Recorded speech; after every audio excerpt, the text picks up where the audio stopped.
Hey Mike, thanks for your follow-up message to my last response to you. I want to actually work through a little bit of what you just sent me in reply and speak to a couple things that stood out to me. So I need to look over here on my screen and be able to just read a little bit of it, and then I'm going to reply to it a little bit at a time. The first thing I want to read here is it says, your message about giving high regard by choosing to believe that she is a good person, not a whore or slut, and not acting cold or revengeful despite her action resonates well with me. Firstly, I'm glad that resonates well with you. In fact, that's a good sign that you're in the right place, meaning we have this core value in our community of unconditional high regard, and not everybody gets it, not everybody understands what it is.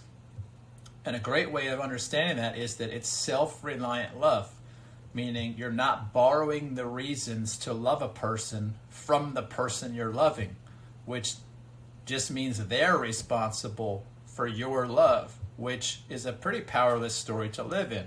And so what men tend to like about unconditional high regard is the fact that it's self-reliant. It's a love that you own, and men feel great when they own themselves. And so unconditional high regard is an ownership form of regard for other people. And so it's no surprise to me that it resonates well with you, because you're a man, and men a lot of times deep in their heart love to possess the power over themselves, and unconditional high regard is to do that. It's to possess the reasons why you regard someone and source them within, instead of sourcing them in the object of your regard, which is actually called dependency. So let me keep reading. You say, it isn't easy, however, to get out of the mindset that her actions hurt like hell. Mike, I don't want you to try to do that. Her actions do hurt like hell. And so there's no strength in pretending that her actions don't hurt. In fact, if you told me that none of her actions ever caused you, an internal upset or pain, I would think, man, that guy's kind of cold-hearted. It's normal as a human who is in an emotional connection, vulnerable relationship with someone where they've been intimate, where they've been real, where they've been authentic, that when there's any kind of infidelity, it hurts, because we were extending somebody trust. And regardless of the intention of a partner who's cheating, that trust, when it's violated, it does hurt. And so I would encourage you to not expect otherwise, and don't judge yourself for feeling hurt. Hurt is not evidence of weakness. It's not evidence of a problem. It's evidence that you have a connection with somebody, and when that connection is disturbed, you feel it, and that's okay. And so I would encourage you, just don't beat yourself up about that. You say, you go on to say this, I need to work on giving high regard to myself, like you suggested, as I have always doubted myself, had a lack of confidence, took the easy way out in many situations, and seldom took major risks. I see how this creates codependency in insecure folks, which we both are. Mike, I'm glad you see that stuff too, because you're just describing what a lot of men do. In fact, I would say most men, for a season in their life, live just like you described, where we played small, is how I would summarize what you mentioned there. So you go on to ask, how does one warm himself? How do people see that? Or is it something that you just feel? Well, it's not something you just feel, because feelings oftentimes are not something we can just willfully, with a snap of our fingers, decide to feel differently. And so to warm yourself really means to start giving that unconditional high regard to you. What almost every man we meet tends to do is he tries to extend unconditional high regard to his partner when he learns what that is, while he has a conditional regard for himself. And so he holds himself to a very judgmental standard, where he is either achieving and therefore worthy, or failing and therefore unworthy of things like love, appreciation, respect, etc. And so when you have a conditional regard for yourself, you're going to be cold, at least part of the time, because that kind of conditional regard is achievement, essentially achievement oriented, and it requires that you are constantly doing, and not just constantly doing, but doing perfectly. And in case you are such a man, and I don't think you are, who believes you can do perfectly, the only way you can even arrive at a conclusion of what perfect is this nasty thing we call comparison. Theodore Roosevelt, of course, said comparison is the thief of joy. And so when you compare yourself to see if you're perfect, your benchmark really in this day and age has to be all 105 billion people that have lived and the kind of life they lived. And so when you compare, if you don't come out on the top, you have a reason to feel shame, to feel like you're not enough. And this is exactly how men live. They live in a system of performance-oriented value and worth. And that performance-oriented value and worth is conditional regard. It means that sometimes you don't regard yourself, sometimes you do. Sometimes you don't regard yourself, sometimes you do. I want you to think about regard and what I'm saying as heat. If sometimes you regard yourself, sometimes you don't, then sometimes you're warm, sometimes you're not. Does that not describe how you have related to her? Now, the reason for that is because your system for keeping your own self, the regard you have, is conditional. So to warm yourself means to replace that conditional system, which does not serve you and results in you being wishy-washy in your own warmth towards yourself and towards her. And you replace that with a system where you can get that furnace ablaze within yourself to where you always feel good about yourself. Your regard for yourself is always high. A lot of people believe this can't happen, and I can promise you, I can point you to tons of men in our community who this is their daily reality, mine included. It doesn't mean I never have low days. It just means in my low days, I will not let go of my regard for myself, because my regard for myself is not based on merit and performance or something that I am winning or losing. It's based on immutable, unchangeable things. And because of that, it means my value and worth and the temperature of my heart does not fluctuate, not in a way that grows cold. And that's what it means to warm yourself. It's to give yourself unconditional, highlight, bold, underscore, high regard. To regard yourself highly, unconditionally. That's something you can definitely learn in the community, definitely learn more about in the Renewed Masculine Man, and we get really deep about that. And so that has to come first, right? You've heard me talk before, Mike, about thermodynamics. If you put two objects near each other, the one that is warmer will radiate heat to the one that is cooler, and they'll equalize. And so if you are really piping hot with regard for yourself, which means you have addressed things in your life, mostly shame, judgment, fear, insecurity, anxiety, uncertainty, and you've replaced those instead with a deep fondness, love, and appreciation for yourself, you have raised the temperature to a piping hot level. And what happens is that radiates to those in your life, not just a spouse, to clients and customers, colleagues, your neighbors, the people you meet at the clerks and at the stores. People notice when you're living with a wide open, full, and hot heart, right? If you walked around with me, what you would see is a lot of people just sometimes engaging me in a bizarre kind of way as strangers, because I'm open to it and because generally my heart is ablaze. And so when I am out and about, it's easy for me to relate to people, and people seem to be drawn to that heat, especially in a day and age where we live with coldness. So that shows up in your marriage, especially a marriage where there's infidelity going on, because, people who are caught up in infidelity are generally not living in a way where they just feel like everything in life is good. They carry around actually a lot of shame about it, a lot of judgment. They might kind of cover that over with, busyness or vice or numb it somehow. But deep within themselves, they feel pretty horrible about that. So you might consider that to be coldness. And so when you're white hot and your partner is cool, it actually starts to create a new landscape in the relationship. Let me keep reading what you say here.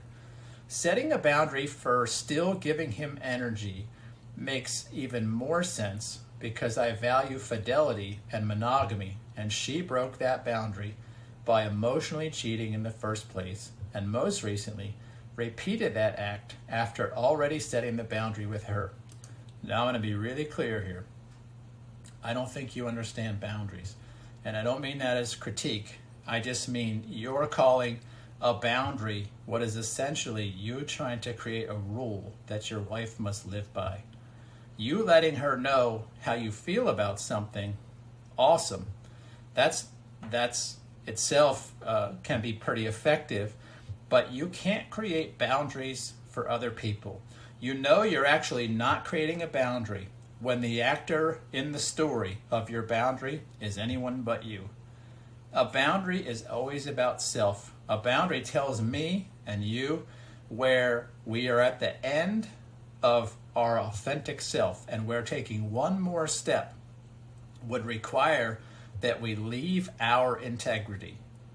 Right? Now, your wife has poor boundaries, meaning she has kind of poor boundaries about what it means to be in a relationship, but she's not crossing your boundary. She's crossing a line that she probably doesn't even have clarity about, and it's bugging you. And what you want her to do, like most men, is you want her to stop doing that, because it's far easier to demand or wish or hope that she starts doing something new than it is for you to become uncomfortably demonstrable and action-oriented to express what your boundary is, which would suggest to me you're not actually clear. You see, if you have clear boundaries, then you are crystal clear as a man what you do when the wife you have is giving wifely romantic energy to another man. And you're not clear on that. That's why you reached out, because to do that feels quite expensive. You don't actually want to push in the direction of action, because when you calculate it, all those actions look pretty expensive. I might end up divorced. I might end up seeing my kids half the time. I might lose the income that she brings. And so when your brain calculates all these, you say, you know what? It's far easier just to tell her to change. Because if she would do that, that is the path to least resistance, and it requires the least discomfort for me. But a clear boundary as a man is being absolutely clear what you will do to stay within your integrity. If your integrity, by definition, is I will not be in a relationship with a woman who's in a relationship with someone else, then enforcing that boundary, that nut, it's on you and you only.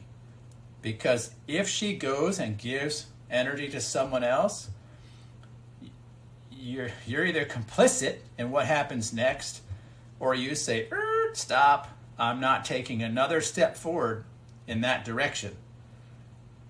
And instead, I'm doing this. That's what you need to get clear about. What do you do when the partner in your life will not stop giving romantic energy to another man? That's your dilemma.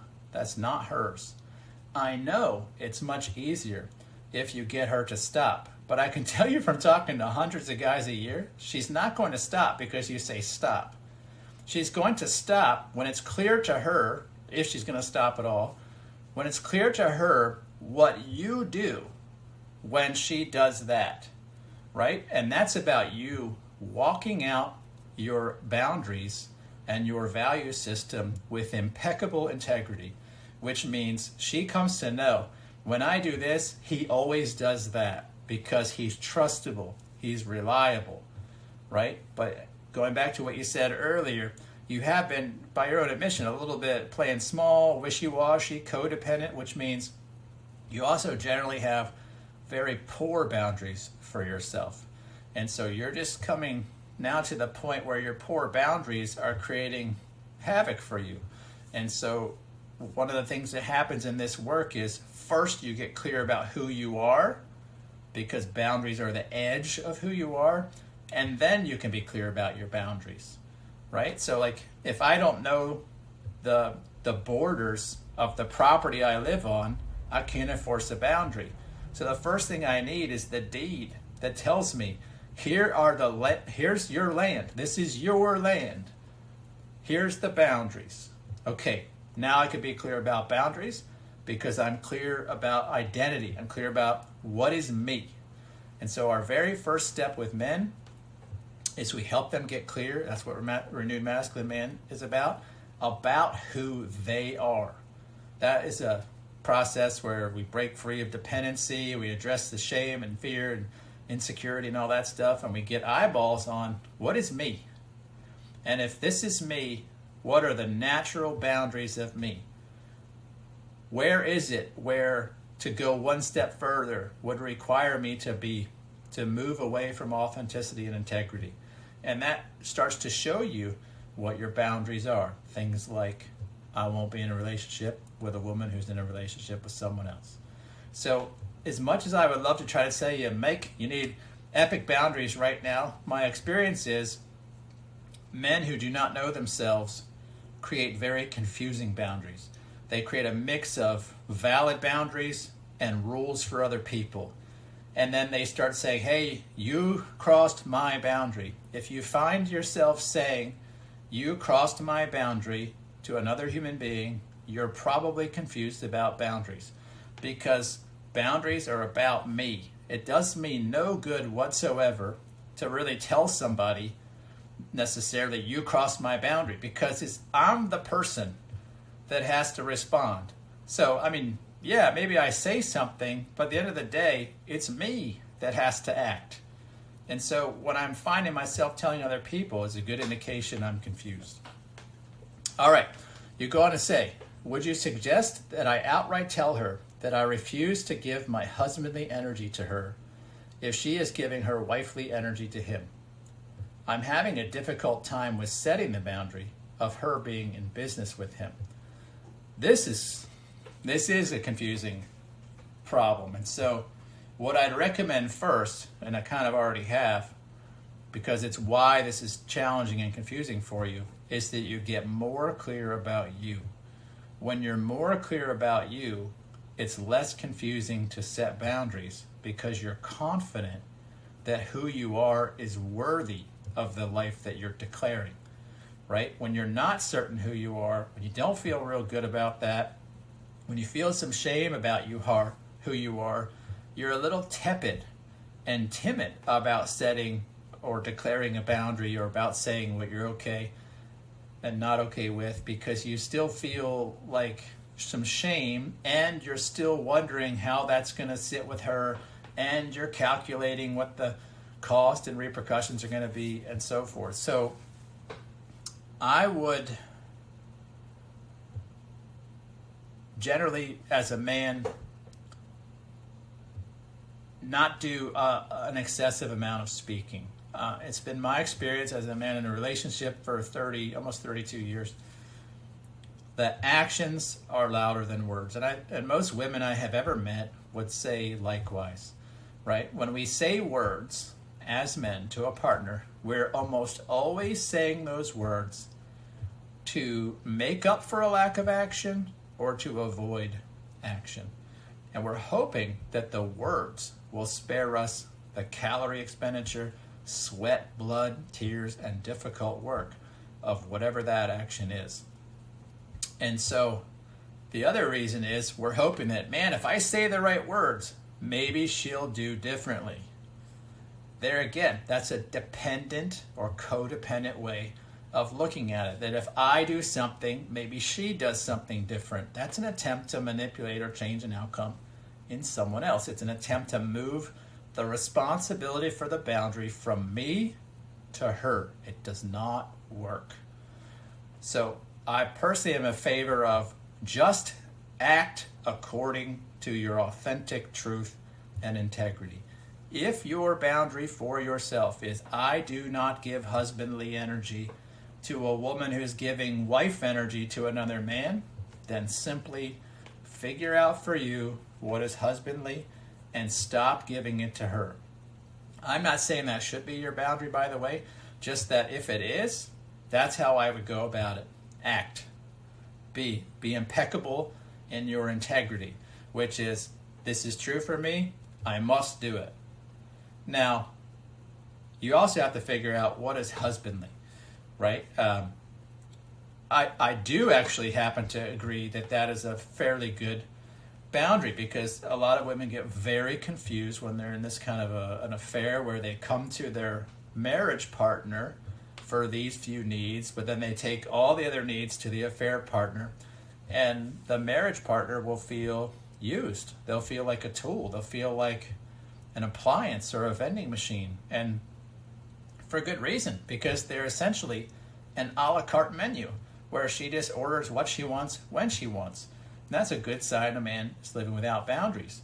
And so I don't, for my life, think it's bad to say, listen, I'm not an a la carte menu. I'm all or nothing, right? I'm all husband or no husband. And it doesn't mean to take away the husband role that I would do it with cruelty. And it wouldn't be for punishment. It would be that I value who I am, and I value who I am enough not to give it away cheaply or in pieces. And so I'm quite happy in the covenant and of marriage to give my wife myself.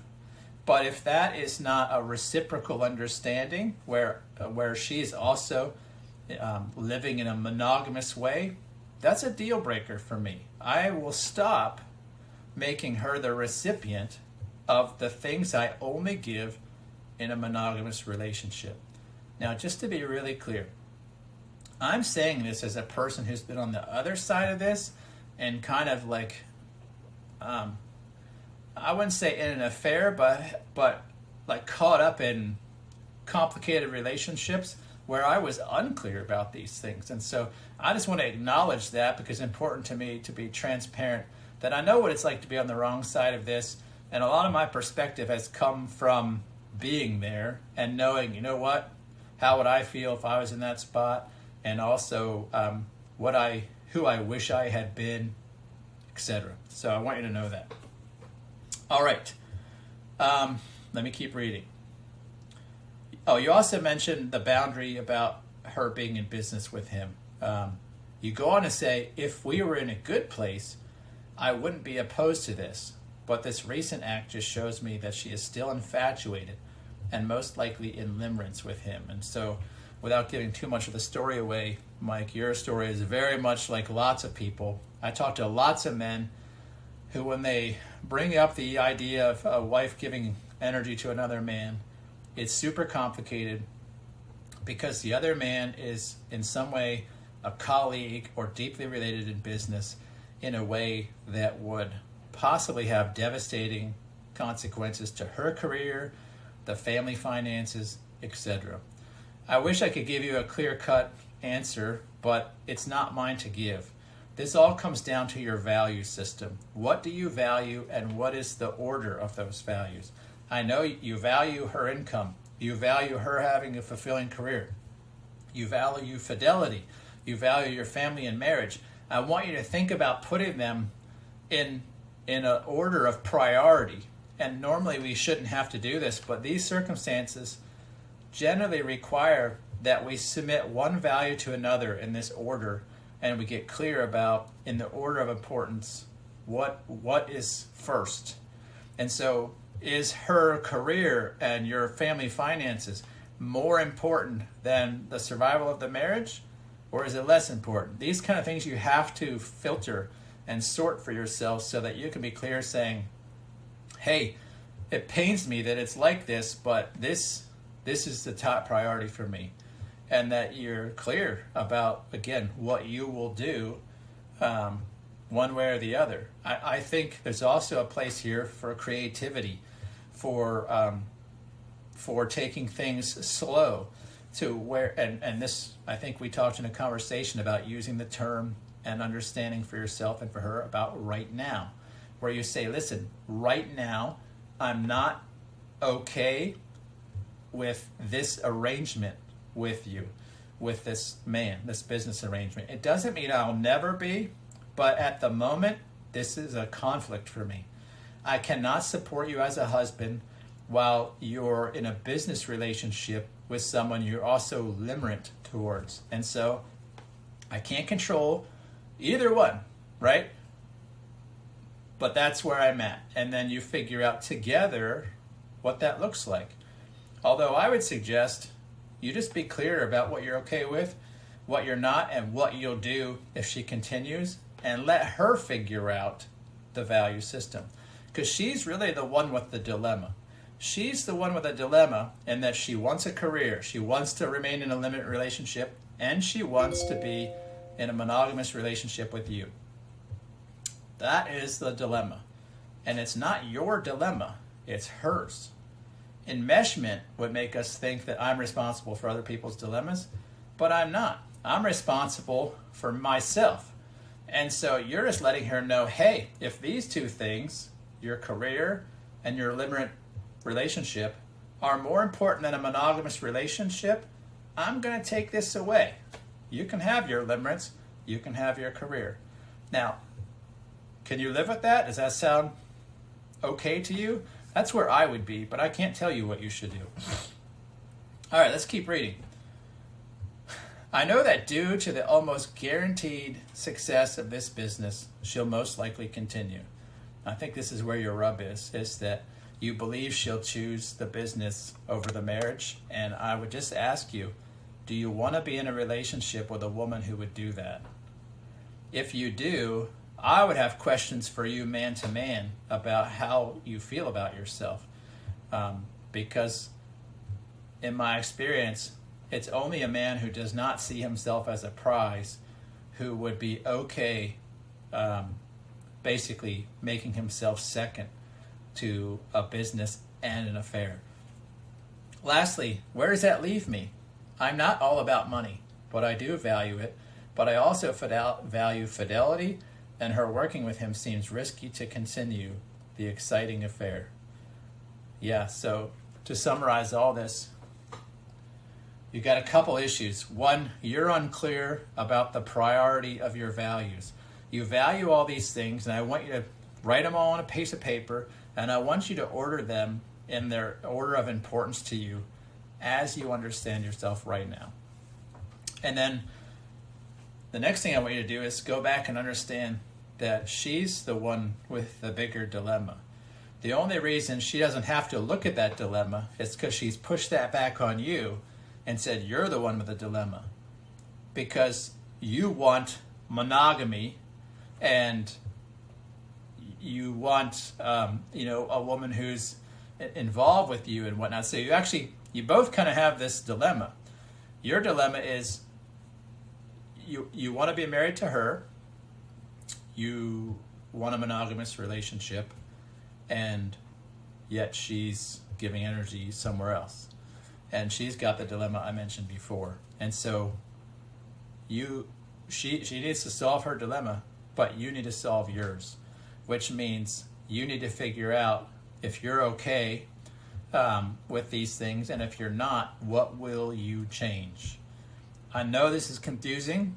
I talked to lots of guys in this spot. They all kind of have the general dilemma, and it all boils down to that they're afraid to do what is necessary to be strong, and or they don't know how to do it without being unkind. And the things I've shared in this video, I do believe are that path to warm your heart first so that you're clear about who you are, you're clear about your values, you're clear about what's important, and then be willing to take very difficult action that is aligned with your value system. Most men are scared to death to do that, and I understand why. But what they haven't accounted for, Mike, is that the man who will do that is trustable. He is attractive, and he's a man that a woman knows how to relate to. And when he starts going in the direction of his values, she has a new thing to respond to. And so a man has to be willing to go first. If you're like so many other men, you're waiting for her to change.